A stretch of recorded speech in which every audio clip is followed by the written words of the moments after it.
علم حاصل کرنے کا اصل ذریعہ مشاہدہ اور تجربہ، ایکسپیرینس اینڈ سینسز ہے۔ مثال کے طور پر آپ نے بارش میں بھیگنے کا تجربہ کیا یا پانی کی بوندوں کو محسوس کیا۔ ریشنلزم، امپیریسزم، انٹیوشنزم، ٹرانسڈینٹلزم، ان چاروں میں اگر ہم دلالت لفظیہ اور دلالت غیر لفظیہ کہ یہ کہتے ہیں کہ کچھ علم ہمارے دماغ کی ساخت یعنی مائنڈ اینڈ انڈرسٹینڈنگ کے ذریعے پیدا ہوتا ہے، کیا ہے؟ سورس آف نالج کیا ہے؟ کیا تجربہ ہے؟ کیا کسی کی کہی ہوئی بات ہے؟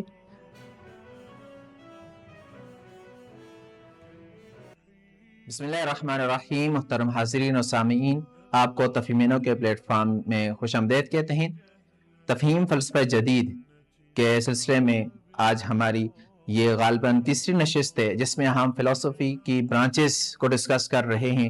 جو ہم نے میٹافزکس کو ڈسکس کیا تھا، آج ہم علمیات ایپسٹمولوجی کو ڈسکس کرنے کی کوشش کریں گے، اور اس کے جو اسکول آف تھاٹس ہیں، مکاتب فکر کہتے ہیں، جس میں ریشنلزم عقلیت پسندی اور امپیریسزم تجربیت پسندی، انٹیوشنزم وجدان اور ٹرانسڈینٹلزم جو کانٹ وغیرہ کا ہے، اس میں ہم آپ کے سامنے کچھ ڈسکس کرنے کی کوشش کرتے ہیں۔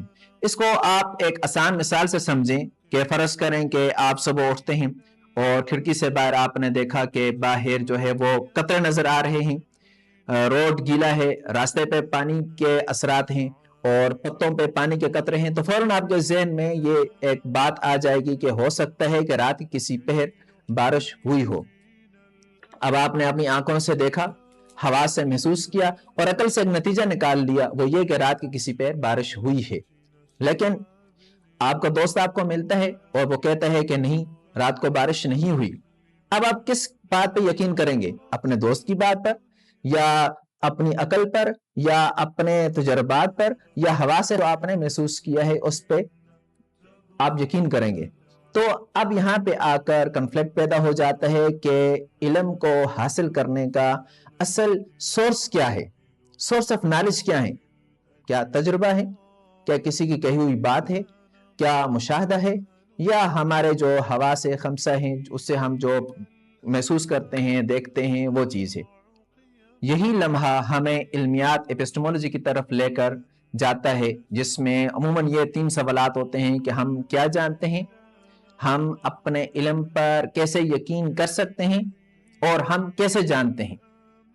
کلاسیکی فلسفے کا اگر ہم جائزہ لیں تو اس میں یہ کہا جاتا ہے کہ علم وہ ہے جو 3 باتوں پر مشتمل ہو۔ اس سے زائد بھی ہو سکتی ہیں، لیکن عموماً جو 3 باتیں ہیں کم و بیش ہو سکتی ہیں، اکثر جو ہے وہ 3 باتیں ہی پائی جاتی ہیں کہ جس میں 3 باتیں ہوں وہ علم ہے۔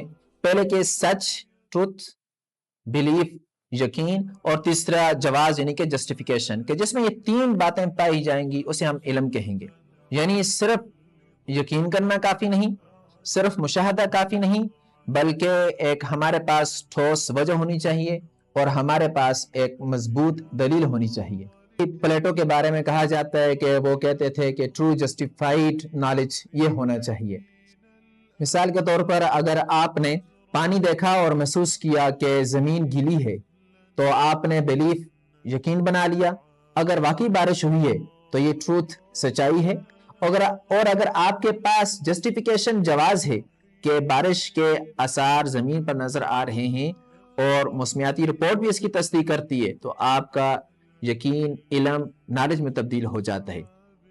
یعنی کہ علمیات ہمیں یہ سمجھاتی ہے کہ صرف یقین کرنا کافی نہیں، کسی کا تجربہ کافی نہیں، اور کسی کی بات پر بھروسہ کرنا بھی کافی نہیں، بلکہ علم وہ ہوگا جو سچ، یقین اور جواز جسٹیفیکیشن پر مبنی ہو۔ علمیات کے 3 بڑے سوال ہماری زندگی میں ربط پیدا کرتے ہیں۔ پہلا، واٹ از نالج؟ علم کیا ہے؟ یہ پوچھتا ہے کہ ہمارے پاس جو یقین ہے کیا وہ حقیقت میں علم کہلائے گا؟ Number 2، how is knowledge required? علم کیسے حاصل ہوتا ہے؟ کیا حواس، سینسز، عقل، ریزننگ یا تجربہ ایکسپیرینس سے حاصل ہوتا ہے؟ اور number 3، what are the limits of knowledge? علم کی حدود کیا ہیں؟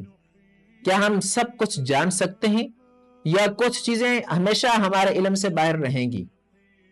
اب سوال یہ پیدا ہوتا ہے کہ علم حاصل کرنا ضروری ہے، لیکن ہم اسے سمجھیں گے کیسے؟ اب یہ جو سوالات ہیں ان کو ہم ترتیب کیسے دیں گے؟ تو فلسفیوں نے اسے مختلف انداز میں ترتیب دیا ہے، جسے مکاتب فکر، سکولز آف تھاٹ کہا جاتا ہے، اور یہ اس معاملے میں کل 4 ہیں۔ ریشنلزم ہے، امپیریسزم ہے، اور انٹیوشنزم ہے، اور ٹرانسڈینٹلزم ہے۔ اگر ہم اس میں وجہ حصر بیان کریں تو وجہ حصر اس طرح بیان ہوگی کہ علم کس حد تک اور کس ذریعے سے حاصل کیا جا سکتا ہے۔ کچھ فلسفی کہتے ہیں کہ عقل، ریزن سب سے اہم ذریعہ ہے، کچھ کہتے ہیں کہ تجربہ، ایکسپیرینس اینڈ سینسز سب سے اہم ہے، اور بعض کا کہنا ہے کہ ہمارا ذہن اور وجدان، انٹیوشن بھی علم کے حصول میں کردار ادا کرتے ہیں۔ یہاں ہمیں 4 بڑے مکاتب فکر نظر آتے ہیں جنہیں ہم روزمرہ مثال کے ساتھ سمجھ سکتے ہیں۔ ان میں پہلا ریشنلزم ہے، عقلیت پسندی، جس میں پلیٹو اور رینے ڈیکارٹ ہیں۔ اب یہ کیا کہتے ہیں کہ مثال کے طور پر آپ سوچتے ہیں کہ بارش ہوئی کیونکہ زمین گیلی ہے، اور آپ عقل سے نتیجہ نکالتے ہیں۔ تو عقل سے ہم جو کچھ بھی، ریزننگ سے ہم جو بھی بات کریں گے وہ ریشنلزم میں آئے گا۔ دوسرا ہے امپیریسزم، تجربیت پسندی وغیرہ، اور اس میں ڈیوڈ ہیوم ہے، فرانسس بیکن ہے، اور جان لاک وغیرہ ہیں۔ یہ کہتے ہیں کہ علم حاصل کرنے کا اصل ذریعہ مشاہدہ اور تجربہ، ایکسپیرینس اینڈ سینسز ہے۔ مثال کے طور پر آپ نے بارش میں بھیگنے کا تجربہ کیا یا پانی کی بوندوں کو محسوس کیا، تو اس کے مطابق جو آپ نے محسوس کیا ہے، جو آپ کا تجربہ ہے، وہ امپیریسزم میں۔ تیسرے نمبر پر ہے ٹرانسڈینٹلزم، اسے ماورائی مکتب فکر بھی کہتے ہیں۔ ماورائی مکتب فکر کیوں؟ یہ آگے اس میں جب ہم ڈیٹیل میں جائیں گے تو تفصیل سے بات کریں گے، کیونکہ اس میں سب سے زیادہ سمجھنے والا یہی ہے، جس میں کانٹ صرف اکیلا ہے۔ اور اس میں کیا وہ کہہ رہے ہیں کہ یہ کہتے ہیں کہ کچھ علم ہمارے دماغ کی ساخت، یعنی مائنڈ اینڈ انڈرسٹینڈنگ کے ذریعے پیدا ہوتا ہے، نہ کہ صرف مشاہدے سے۔ مثال کے طور پر ہم وقت اور جگہ کے تصورات کو بغیر دیکھے سمجھ سکتے ہیں، کیونکہ دماغ ان اصولوں کو پہلے سے بنا دیتا ہے۔ اور اس کے کانٹ پہ جب ہم بات کریں گے تو اس میں انشاءاللہ ڈیٹیل سے ہم اسے ڈسکس کرنے کی کوشش کریں گے۔ چوتھا جو ہے وہ انٹیوشنزم ہے، وجدانی مکتب فکر، جس میں برگسا وغیرہ ہے۔ یہ کہتے ہیں کہ جو علم ہے وہ انر سائٹ، یعنی کہ اندرونی کیفیات، وجدان سے پیدا ہوتا ہے بغیر کسی منطقی یا تجرباتی جواز کے۔